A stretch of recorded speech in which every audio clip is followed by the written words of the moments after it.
دنیا میں پہلی بار ایسا واقعہ پیش آیا تھا جب ایک مائن کولیپس ہونے کی وجہ سے 33 ورکرز زمین سے 2300 فٹ نیچے پھنس گئے ہوں۔ پورے 17 دنوں کے بعد چلی گورنمنٹ نے 33 مائنرز کو ڈھونڈ تو لیا تھا، لیکن اب مسئلہ تھا کہ ان کو باہر کیسے نکالا جائے۔ پر اس سے بھی زیادہ امپورٹنٹ یہ تھا کہ ان کو زمین کے اندر ہی زندہ کیسے رکھا جائے۔ ناظرین، اس ویڈیو کے پارٹ 1 میں آپ نے دیکھا کہ کیسے چلی کے ایٹاگاما ڈیزرٹ میں 120 سال پرانی مائن کی گہرائیوں میں کولیپس کی وجہ سے 33 ورکرز زندہ پھنس گئے، اور کیسے پورے 17 دن لگا کر ڈرلنگ کے ذریعے ان کو زمین سے 2300 فٹ نیچے ڈھونڈا گیا۔ اور آپ ویڈیو کے پارٹ 2 میں آپ جانیں گے کہ صرف 3 دن کے کھانے پینے کے سامان پر انہوں نے زمین کے اندر پورے 17 دن کیسے گزارے، اور ٹوٹل 69 ڈیز زمین کی گہرائیوں میں ہی ان کو کیسے زندہ رکھا گیا۔ ساتھ ساتھ آپ یہ بھی جانیں گے کہ ان کو واپس زمین تک ریسکیو کرنے میں انجینئرنگز نے کن مشکل ترین چیلنجز کو فیس کیا۔ چیلنج نمبر 6، 17 دنوں کی انتھک محنت کے بعد آخر اب زمین کے اندر پھنسے مائنرز کی لوکیشن کا پتہ لگایا جا چکا تھا۔ اب باری تھی اس 6 انچ کے پائپ میں CCTV کیمرہ اور فون لائن ڈالنے کی۔ سارے لوگ بے تابی سے اس انتظار میں تھے کہ 17 دنوں سے پھنسے اپنے پیاروں کا چہرہ دیکھ سکیں۔ کیمرہ میں دیکھا گیا کہ 33 مائنرز کی حالت بہت ہی خراب تھی۔ شدید گرمی اور حبس کی وجہ سے انہوں نے اپنی شرٹس اتار رکھی تھیں، اور کئی مائنرز بھوک کی وجہ سے بری طرح نڈال ہو رہے تھے۔ جب ان سے فون لائن پر بات کی گئی تو ان کی بھی خوشی کی کوئی لمٹ نہیں تھی۔ بھوک اور گرمی کے مارے زمین کی کالی گہرائیوں میں بھی انہوں نے چلی کا نیشنل اینتھم ایک ہی آواز میں گایا۔ لوئس اورزوا، جو ان پھنسے ورکرز کا شفٹ سپروائزر تھا، اس نے بتایا کہ مائن کولیپس ہوتے ہی اس نے سارے ورکرز کو اکٹھا کیا اور ان کو ریفیوج تک لے کر آیا، کیونکہ وہاں صرف 3 دن کا کھانا پینا موجود تھا۔ اسی وجہ سے شفٹ سپروائزر نے پہلے دن سے ہی کھانا ڈسٹریبیوٹ کرنے میں اپنا ہاتھ ٹائٹ رکھا۔ ہر ورکر کو صرف 1 گھونٹ دودھ اور 1 اسپون ٹونا کا دیا تھا، اور وہ بھی روزانہ نہیں بلکہ ہر دوسرے دن۔ لیکن اس کے باوجود بھی یہ کھانا صرف 14 دنوں تک ہی چل سکا۔ شفٹ سپروائزر نے یہ بھی بتایا کہ پچھلے 3 دنوں سے انہوں نے نہ کچھ کھایا ہے اور نہ ہی پانی کا ایک قطرہ بھی پیا ہے۔ یعنی اب یہ مائنرز ایسی حالت میں تھے کہ اب ایک ایک کر کے ان کی موت واقع ہونے والی تھی۔ چیلنج نمبر 7، باہر موجود ریسکیو ٹیم کا اب سب سے امپورٹنٹ چیلنج یہ تھا، کسی بھی صورت میں 2300 فٹ نیچے پھنسے مائنرز تک کھانا اور پینا پہنچایا جائے، اور وہ بھی صرف 6 انچ کے اس سوراخ سے۔ لیکن اس مسئلے کے علاوہ ایک اور مسئلہ بھی تھا جس کھانے کے لیے وہ بے تاب ہو رہے تھے۔ وہ ان کو ایک ہی جھٹکے میں مار بھی سکتا تھا۔ جی ہاں، کیونکہ پچھلے 17 دنوں سے ورکرز کی باڈی کے منرلز اور وٹامنز ڈرین ہو چکے تھے۔ اسی وجہ سے جب اچانک ان کو کھانا ملے گا تو ہارٹ اٹیک کی وجہ سے ان کی موت بھی ہو سکتی ہے۔ اس مسئلے سے نپٹنے کے لیے چلی گورنمنٹ نے ناسا فوڈ لیبارٹری سے رابطہ کیا، جہاں سے ڈاکٹرز نے پھنسے ہوئے مائنرز کے لیے کھانے کا ایک خاص فارمولہ بتایا۔ اس فارمولے میں کاربوہائیڈریٹس اور گلوکوز کا ایک خاص مقدار میں ڈالا جانا تھا، جس کے بعد یہ اسپیشل کھانا تیار کیا گیا اور پائپ میں ڈال کر نیچے بھیجا گیا۔ جب کھانا کھا کر ورکرز کی جان میں جان آئی تو سب کو اپنی اپنی فیملی سے بات کروائی گئی۔ چیلنج نمبر 8، دوسری طرف ریسکیو ٹیم یہ پلان کرنے لگی کہ اب ان کو واپس زمین تک کیسے ریسکیو کیا جائے، اور وہ بھی جلد از جلد، کیونکہ پچھلے 17 دنوں سے ورکرز کی باڈی کو تھوڑی بھی سن لائٹ نہیں ملی تھی۔ اسی وجہ سے ڈاکٹرز کا ماننا تھا کہ کسی بھی وقت ان کو فنگل انفیکشن ہو سکتا ہے۔ آخرکار یہ پلان کیا گیا کہ جس طرح 6 انچ کا ہول کیا گیا ہے، اسی طرح اتنا موٹا ہول کیا جائے جس میں سے انسان کو اوپر کھینچا جائے۔ لیکن مسئلہ یہ تھا کہ جس ہول کی یہاں بات ہو رہی ہے وہ 17 دنوں میں ہونے والا 6 انچ کا ہول نہیں، بلکہ یہ 21 انچ کا ہول تھا۔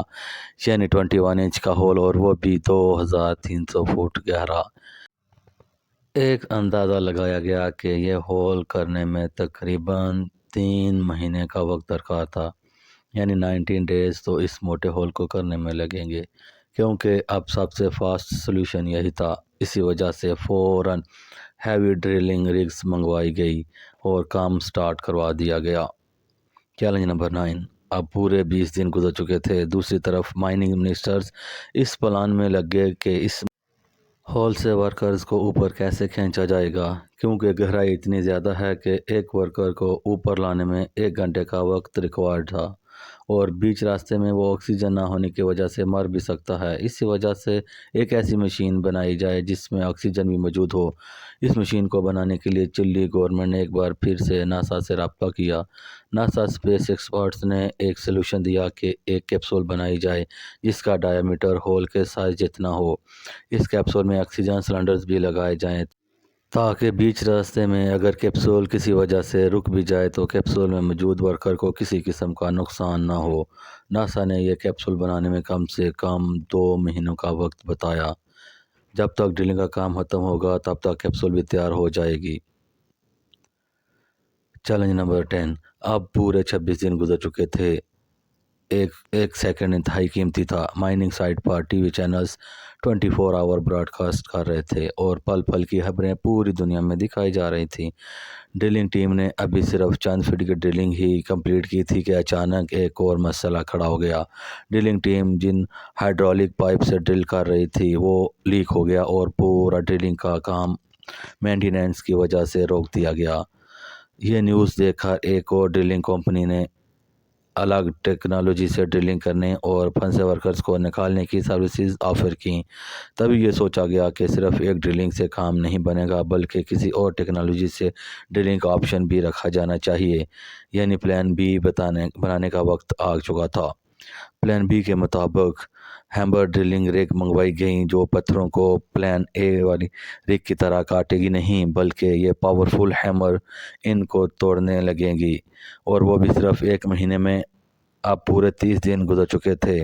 प्लान बी वाली टीम हैमर ड्रिलिंग ने भी अपना काम शुरू कर दिया था और प्लान ए वाली रिग भी एक बार फिर से चल पड़ी थी।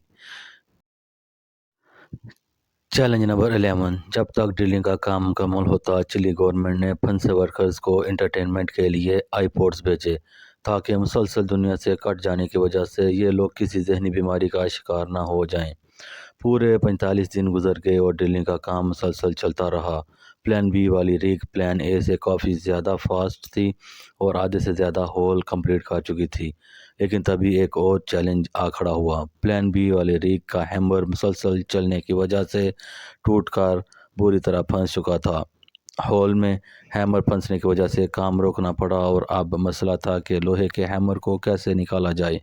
इसके लिए इंजीनियर्स ने एक ऐसा मैकेनिकल सिस्टम बनाया जिसको जब प्रेशर से अंदर डाला जाएगा तो इसके दांत हॉल में फंसे लोहे के टुकड़े को अपने अंदर बंद कर लेंगे। लिहाजा अब कई दिनों की मेहनत के बाद लोहे का पीस बाहर निकाल लिया गया और एक बार फिर से ड्रिलिंग का काम स्टार्ट हो गया। Challenge number 12। फंसे हुए माइनर्स को अब 52 डेज गुजर चुके थे और इनका एक एक लम्हा खुली हवा में जाने को तरस रहा था, लेकिन इसी दिन इनको एक अच्छी खबर मिली और वो ये थी कि नासा की बनाई हुई कैप्सूल माइनिंग लोकेशन पर पहुंच चुकी थी। अब सिर्फ इंतज़ार था कि जैसे ही ड्रिलिंग का काम ख़त्म हो तो इनको बाहर निकालने का अमल शुरू किया जाए। प्लान ए की ड्रिलिंग रिग्स तो बहुत ही पीछे थी, लेकिन प्लान बी की रिग से सबको काफ़ी उम्मीदें थीं। पूरे 65 डेज गुजर चुके थे और सुबह के 8 बजे प्लान बी की ड्रिल ने आखिरकार पूरा 2300 फुट का होल कंप्लीट कर दिया था। यह खबर मिलते ही ज़मीन के ऊपर और ज़मीन के नीचे जश्न मनाया गया, क्योंकि अब डूबती हुई उम्मीदें एक बार फिर से जाग चुकी थीं और अब माइनर्स को बाहर निकालने की तैयारी शुरू हो गई। 69th डे पर सुबह 6 बजे पहला माइनर बाहर निकाल लिया गया और एक एक करके पूरे 33 माइनर्स को सेफली बाहर निकाल लिया गया। नाजरीन, माइनर्स ने ज़मीन की गहराइयों से निकलते वक्त ये यादगार फ़ोटो खींची थी। इस फ़ोटो में दिखने वाले वर्ड्स आज भी रिफ्यूज में लिखे हुए हैं और यह है इन 33 माइनर्स की रियल फ़ोटो जिन्होंने अपनी ज़िंदगी के पूरे 69 डेज सैन जोस माइन में दफन होकर गुजारे। इस वाक़े के बाद सैन जोस माइन को हमेशा हमेशा के लिए बंद कर दिया गया। उम्मीद है कि आपको मेरी वीडियो पसंद आई होगी, तो प्लीज़ मेरी वीडियो को लाइक और मेरे चैनल को सब्सक्राइब ज़रूर कर लीजिएगा। मिलते हैं नेक्स्ट अच्छी सी वीडियो में। इजाज़त दीजिए। अल्लाह हाफिज़।